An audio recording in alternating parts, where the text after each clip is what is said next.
CCR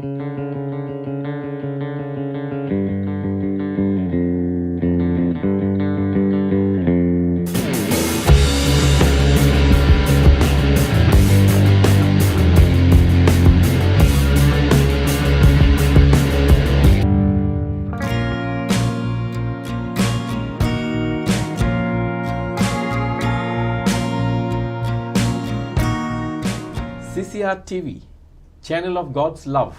A warm welcome to all our viewers on this episode of Activists of Goa. Captain Viriato Fernandes is a household name across the villages and towns in Goa. His emergence as a social activist has brought lot more respectability to social activism in the state of Goa. People flock to hear him speak at any public rally. Many people still don't know that Captain Viriato is a warrior and has served dedicatedly as senior naval officer and captain in the Indian Navy. To know more about him, his emergence as a social activist, the reasons for embracing activism and his love for Goa, we have in our studios today Captain Viriato Fernandes. Welcome to our studios, Captain. Thank you, my pleasure. It's a pleasure too, because you have actually sacrificed your time to be here today. Captain, let's begin with, and let us know from you all about your naval service in the prestigious arm of the Indian Defence Force. I was doing my engineering at Pharmagudi, and that time there was this university entry scheme. So I happened to go for this interview, campus interview, and it so happened that after 3 rounds of interview, which ended up in Bhopal, that is the SSB, Service Selection Board, I was the only one in fact among the 60 young engineers who had come there in the final round. Okay. And so there was a lot of pressure from my parents, that you have to be in a uniformed service. Being the youngest of the 3 brothers, my parents wanted that I have to be in the armed forces. So that's how I ended up in the armed forces, and rest, I think so, no regrets, very proud to have served, gave my 26 years to the Navy. So that was a very proud moment for you to serve the nation. But Captain, which year did you actually retire from Navy? I joined on 12th August 1991, the day I finished my Viva in Pharmagudi, Yes. the same evening. And I took a premature retirement on 15th of September 2017. Okay. I understand that soon after your retirement from Navy, you had a lucrative job offer somewhere in a foreign land, and you turned it down. How come? Actually, I didn't turn it down. When I finished 20 years of my service, and I knew that I was eligible for a lifetime pension. So my financial life was secure. And then I thought, in this 20 years since I was in aviation, and one good thing in the Navy is, throughout your service till the time you retire, you are subjected to constant training, upgradation of technology. And so I realized that when I reached senior level, you shift from the ground to the air-conditioned rooms. I didn't want to be in that place. I wanted to be more working on ground with the aircrafts, with the men. Okay. I had this thing of always working with my men, a close association I would always follow wherever I went. So we would work as a team. So that was the time I decided that whatever expertise and knowledge what I've got on the aircrafts and aviation, I should use it as a second career. Okay. And that is where I started doing certain additional courses. Like at the age of 42, I enrolled myself for an MBA. I see. And when I finished, that was 2 years course in operational. Okay. And then I did another add-on MBA on supply chain management. I see. So I was getting ready, mentally prepared to start a second career. And I got this offer from the government of UAE I see. for setting up a project where they were supposed to buy fighter aircrafts from another country. It was from France. And my job was supposed to head that project and set up this entire facility for the government of UAE. And this company that I was supposed to join was a joint venture of the government of UAE and DOD, Department of Defense America. Defense America. Yeah. So it was a very lucrative, more than the money, it was you are setting up a project, a very prestigious from scratch, setting up for a foreign country. That means somebody else was recognizing your expertise and services. The package was huge.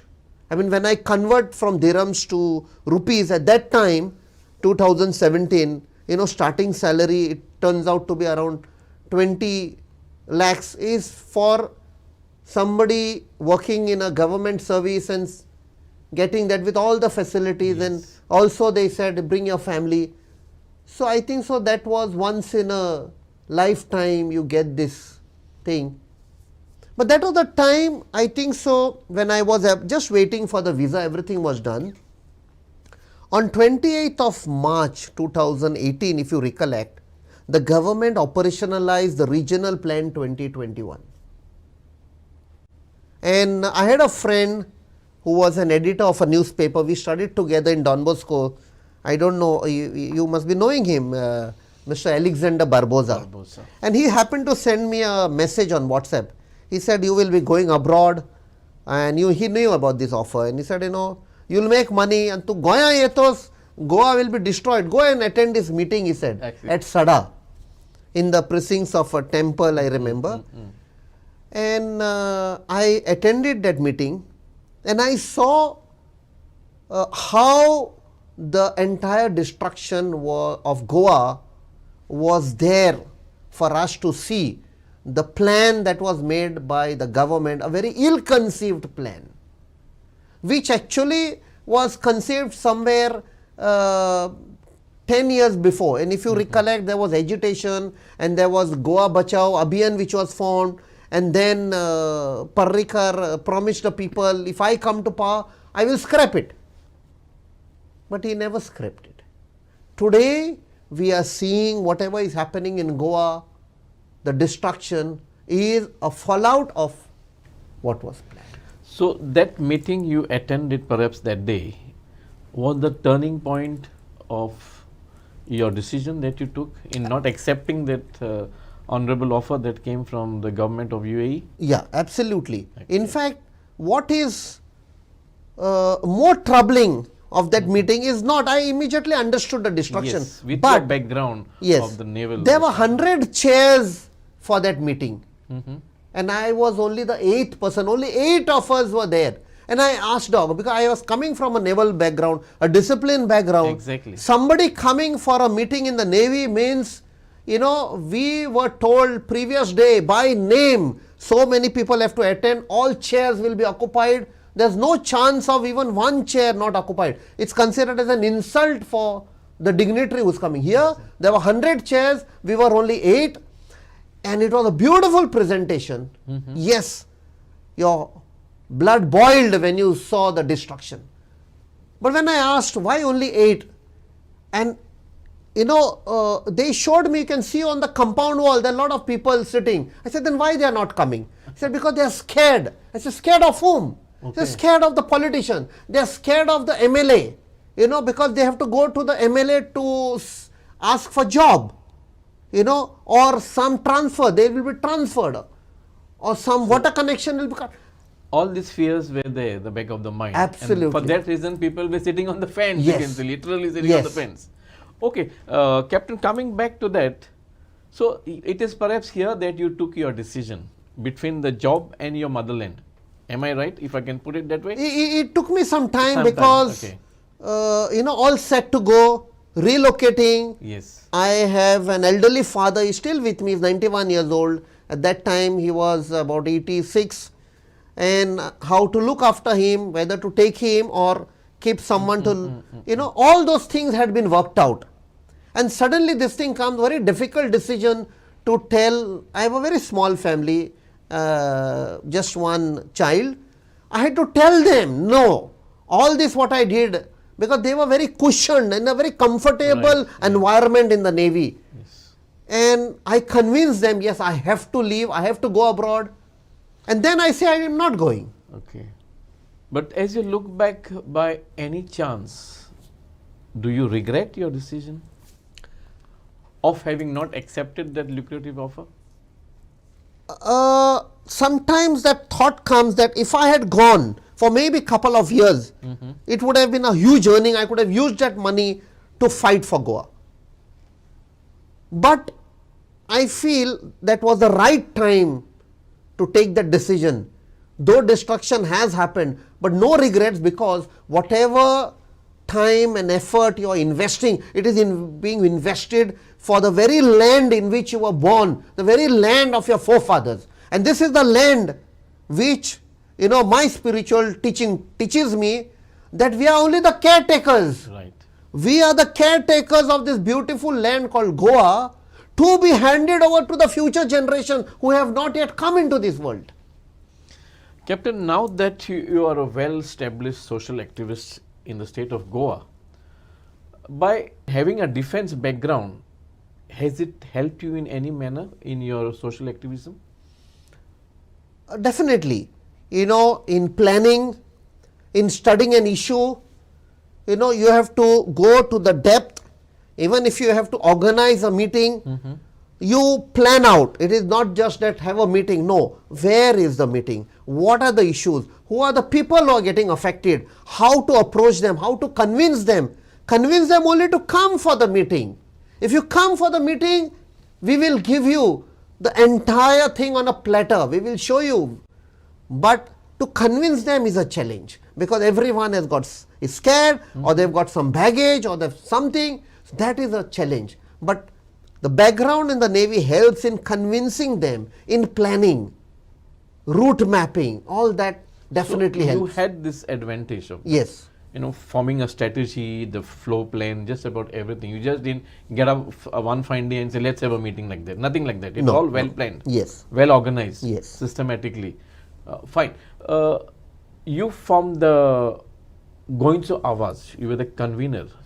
What was the main aim in setting up Going to Awaz? When finally I got convinced that I have to quit that offer and be in my land to fight, I started studying what has gone wrong. And I realized that whatever problems any individual in Goa has, that has to be brought out on the floor of the assembly. So it is the MLA of each constituency, whether it is from Congress or BJP or Aam Aadmi or MGP, doesn't matter. Once you win, you represent these people, this constituency. You become the voice of the people. And in Goa we say, Going to Awaz. Okay. So that was the reason why we gave that name Going to Awaz, because somewhere we felt that the voice of the people, that is the voice of that MLA, was stuffed with a bundle of notes. So we ourselves had to now come out and become the voice of the and people. raise the voice. Yes. So have you achieved the goal that you have actually set out when Going to Awaz was To a established? great extent, yes, not fully. We have a long way to go. We succeeded in reaching out to the nook and corner of Goa and telling the people that you are not slaves, you are master of these politicians, you are the master of this MLA, you are the master of this punch whom you elect. That person who is going in a car with a red beacon on the car with that siren, you are paying for it, you are paying for his petrol, you are paying for his salary. You are the taxpayer, you are the master. You have to raise your voice. You have to become your own voice. You have to become the voice of Goa. You have to become Goincho Awaz. Otherwise, these so-called self-appointed masters, amka gulam gottele. They will make us slaves. And if we become slaves, our children will also become slaves. So, to a great extent, you see lot of people questioning this so-called people in power. Recently, when the government had something like Sarkar tumcha darar, you saw one elderly man questioning the minister. 17 वर्सां जाली म्हाका अजून mutation जावंक ना. One elderly person is saying, you are giving jobs only to people from Walpoi. Are we not educated? See, so we have succeeded in a great extent to tell the people, you are the master. Question the MLA. Of your destiny. Yes. Master of your destiny. Yes. Because how that French philosopher once said, you get what you deserve. Yes. We choose our leaders. Captain, now on that point, while we are discussing this, can you just highlight one or two success stories of Goincho Awaz? Briefly, because we also have a time frame within which we have to complete this discussion.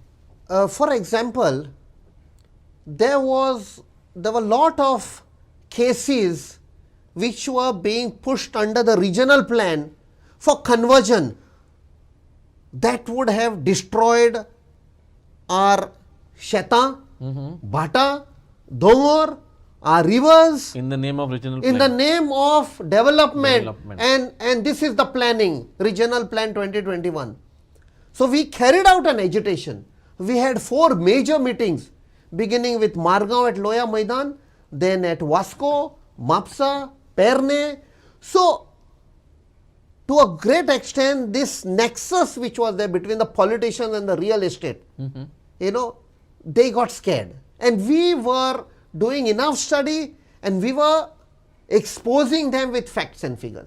If you recollect, we had named 14 ministers and MLAs. They, through third party, they contacted us. Tumche defamation galtele. Somebody said 2 crore defamation. We said, come, let's meet in the court.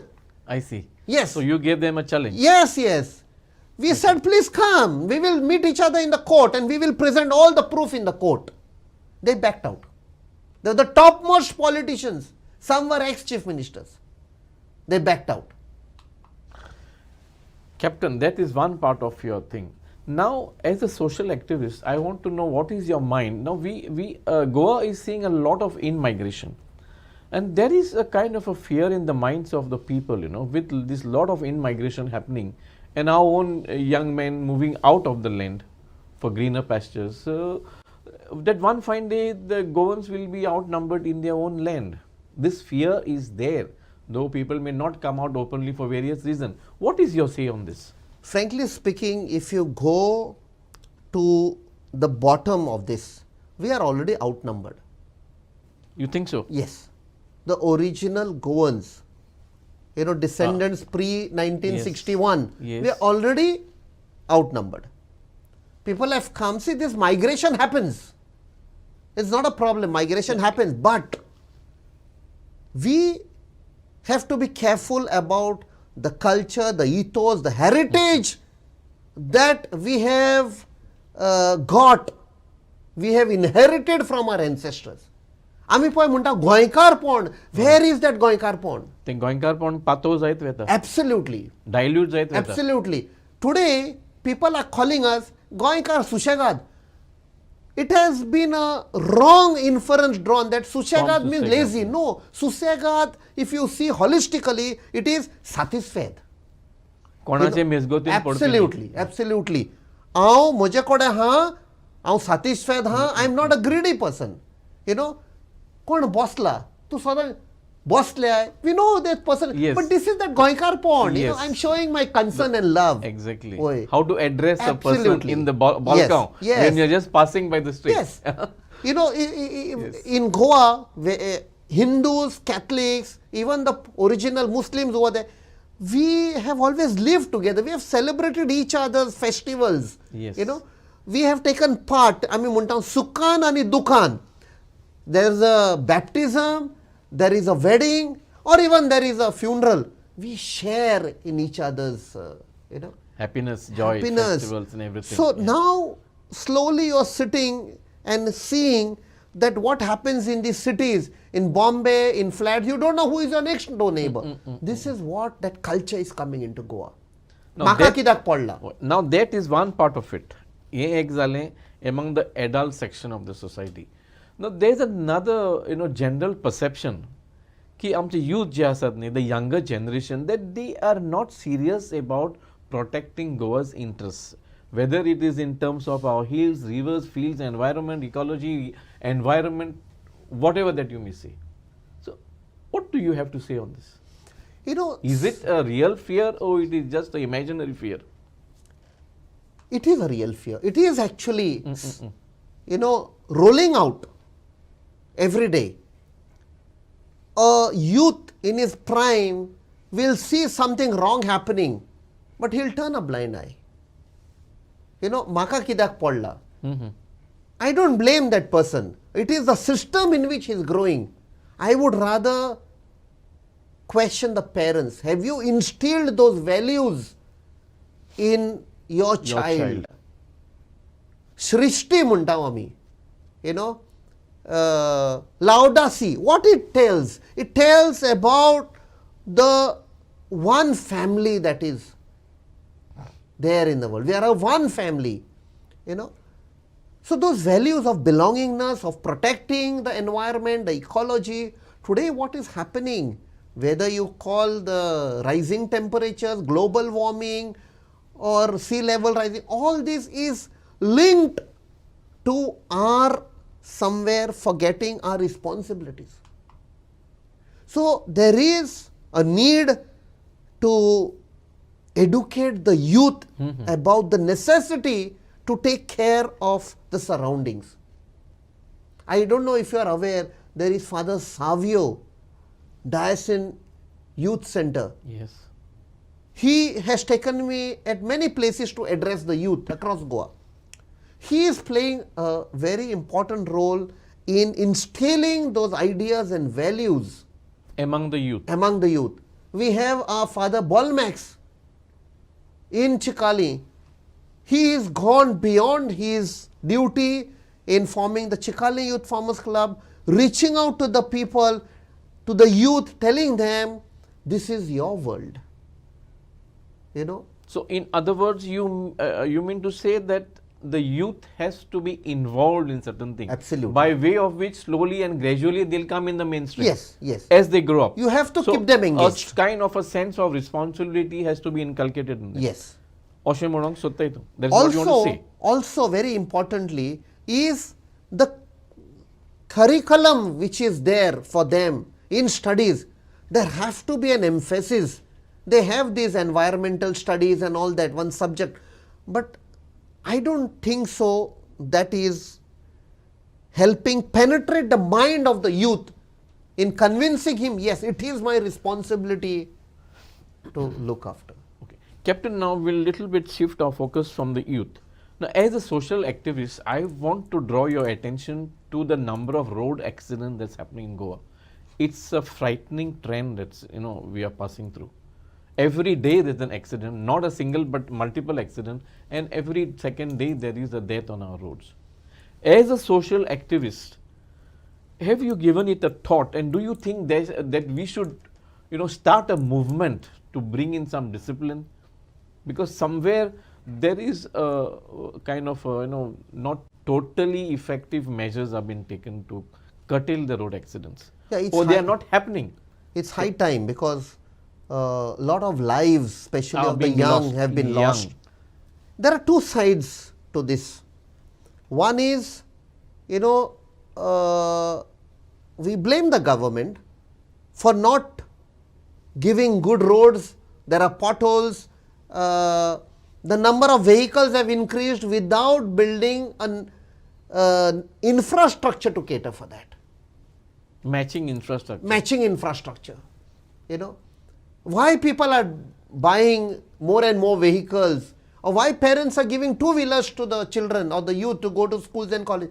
Because we don't have good transport system. Yeah, we don't have a foolproof transport Absolutely. system, which would have been the biggest facility. And the number of private vehicles would have automatically reduced. And that also reduces the carbon emission, the carbon footprint. Everything. It's a chain effect. Yes. Now coming to the youth, the rash driving or whatever, somewhere the parents have to question themselves, self-introspection, that are they indulging in the child's pleasure or luxury? Because these are the things, teachings which the parent in the home, because the home is the first school where you have to teach the child. You have to teach the child, certain things, that you are not only, because of rash driving, you are not only endangering your life, you are endangering the lives of other people. One loss of life is not just a loss for the parents, it is a loss for so many people, the entire society. Entire society. So the government and organization, they have to involve NGOs in coming out with a program which can educate and sensitize the youth to be more responsible on the roads. Captain, I wish to draw your attention now to Goa's vast coastline. We have about 105 kilometers of coastline. As a senior naval officer, former naval officer, do you find there is any fear of, destructive forces entering, intruders coming and causing harm to our land through this entire coastline? Because I don't think patrolling is to that level as of now. Recently we read something that some trawlers are being engaged to do coastal patrolling. What do you have to say on this? See, this is the sad part of the authorities who plan the security. Now, when we say who is looking after the security, security is looked after by different agencies. The coast is looked after by the Coast Guard. Beyond the EEZ, it is looked after by the Navy. But do we have the infrastructure? This is where we used to have those planning commissions before, which has been replaced now by Niti Ayog. Niti Ayog and all. This is the place where you have to sit there and plan different areas. For example, now you said coastal security. What type of threat do we have? What type of adversaries do we have? Goa, if you see the peninsula of India, we are strategically located. Yes. We are directly face to face with Pakistan. Then you have China flexing its muscles all over. We read every day they are increasing their submarine fleet. They are going in for aircraft carriers. So that means we have to sit and take a relook at our policy. You can't have trawlers or those small old boats to do the patrolling, which are ill-equipped. Absolutely. Technically ill-equipped. Absolutely. They don't have all the sophisticated gears on them. Am I right? I was posted in Andaman and Nicobar, and we got fast attack aircraft, FACs. That is the type of FACs that has to be supplied to the coastal police. In Goa? Absolutely. Because, today the naval aviation headquarters are based in Goa, in Vasco. Yes. And they play a vital role in looking after the security of the entire coast from Maharashtra to down below. If you see, our coast starts from Gujarat on the west side and goes right up till east. Yes. Orissa, West Bengal. All that, yes, beyond yes, that. yes. Beyond that. Yes. But we hardly, as a state government, we hardly put any effort in this. I know I was in the Navy. They used to invite Navy also, part of that committee which was there. Chai, pani, tea, and that's it. There is, it's vulnerable for anything. We Yeah, have because to be I'll just mention, if you recollect, 26th November 2008, the terrorist attack in Mumbai. From where did the terrorists come? They came, they killed some fishermen. These are porous pockets. Absolutely. Yes. So you can imagine, are we equipped for that? Taking that as an example. Captain, now coming back to your social activism, now you have joined active politics, if I may say it. Yes. So, by way of doing this, have you received any setback or are there any limitations now for your activism? Actually, I have carried my activist mind into the party. Okay. And yes. See, we were trying to register Goincho Awaz after a lot of pressure from people across Goa. We wanted to register Goincho Awaz as a political party. Okay. Yes. We did all the procedure. Our papers reached the election commission in Delhi. And then we came to know there was a lot of pressure from the government here, from politicians. I have proof in black and white from the election commission. One particular minister who is still there in the cabinet, he had put one activist who is working in the government, to put an objection that theirs is not Goincho Awaz. I have another organization called Goincho Awaz, and all types of these hurdles were being put. So that it is not registered with the election commission? Yes, yes. Okay. We answered all the queries, but one of the undersecretaries told us off the record. The problem is the name Goincho Awaz. मुझे पता नहीं गोवा का सरकार इतना क्यों परेशान है with this name Goincho Awaz. So that means Goincho Awaz name itself had connected with the people, yes, and the government was rattled. Voice of the people. Of the people. Yeah. And since we couldn't go forward, there was a time and also demand from the local constituency in Dabolim. Now that you have just told me that though you have joined active politics, you are carrying that social activist mind along with you. So there won't be any difference as far as your activism is concerned, being within the party. Yes. Can I put it like absolutely, that? Absolutely. So you are very clear on that. Absolutely. So otherwise people may find you missing in the social activism field, and there will be kind of a lacuna there. So you don't want to do that. You want to still continue with the same mind of an activist, though being in a political party. Absolutely. Then final question to you. We have already run out of time actually. Do you think most of the social activists who are doing such marvelous work in the field of social activism, should they have such an approach where they remain non-aligned to any political party or to any politician? When you are totally as a social activist, you have to engage with the political parties. You cannot isolate yourself. It cannot be done. It cannot be done.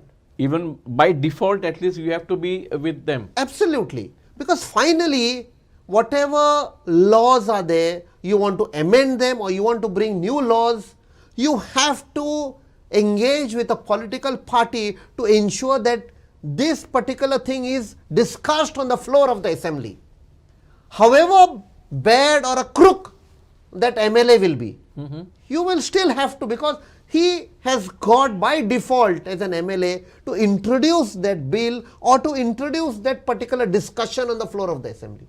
However big noise we may do outside, but finally the changes as per the constitution of our country, we have to bring it on the floor of the assembly. So you have to engage some way, keeping yourself neutral. Okay. That was probably one reason. That is where you are, yes, keeping yourself neutral, you said. So you have to be very focused when you do this thing. Yes. So that you don't, go too much on the other side, and you maintain your neutrality as far as the topic or the subject what you are fighting is. I'll give a small example how I have carried out this part of activism into the party. Day before yesterday, we went to the office of the chief engineer at Altino, PWD, because there's water scarcity everywhere. People are facing problems. Now, generally what is to happen, any party protest, you will make noise, you will give some slogans and come. But day before yesterday, if you go through the recording, we were rattling out numbers. We were telling so and so, water treatment plants at so and so. The design capacity is so. Your output is so. So, there was a lot of study carried out, Yes. and we were rattling out, and he agreed. He was forced to agree because we were giving him facts, figures, All the technical facts. technical facts. So, Captain, it was lovely having you at our studios. We have discussed so many things. We have opened up your mind and your heart and answered to all our questions. Thank you very much for the time. It was my that you honor. have- Thank you so much. So, that was Captain Viriato Fernandes for you. He is now joined politics, but remember, he said he is carrying his social activist mind along with him. Thank you. Keep watching your favorite channel, the CCR TV channel.